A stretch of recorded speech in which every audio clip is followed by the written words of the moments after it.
Welcome back. Well, parents, let's face it, your child is growing up and they're growing up fast. And it's never too early to help them learn about one major part of their life, and that's their finances. Jacoby Kindred from America's First Federal Credit Union is here to tell us about helping your student prepare for the future. First of all, thank you so much for being here. This is a really important topic. Obviously, young people, sometimes we could be a little careless. They could be a little careless with money. I say we because I still want to consider myself pretty young. But what are the basics they need to know when they're starting off a checking account? One, it depends on their age. Yeah. That's one of the biggest things. If they're a minor, they still have to have their parent to come in. And many parents like to get their children started before they go off to college or start their first job graduating from high school.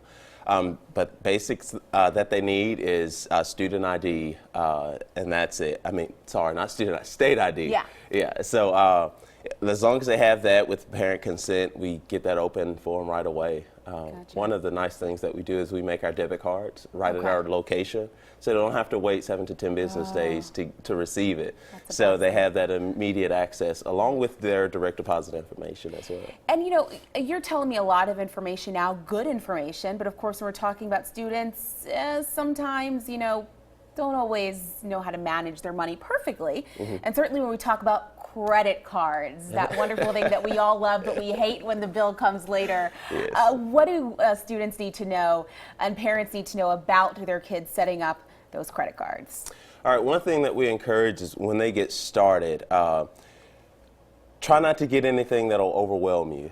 We have what we call our Indy Visa. It's a low balance credit card. It starts at $500 balance.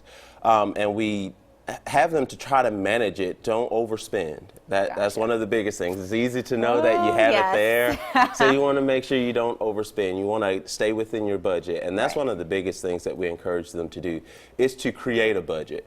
Many people, when they think of budget, they think of something restrictive, you know. But it really gives you more freedom to manage your money and be able to do more with it by setting that. And talking about a budget, any tips, I guess, that you would give in terms of making sure that you set up a good budget? Because it's one thing to say it, but it's another thing when you're sitting down saying, okay, well, how do I do all of this?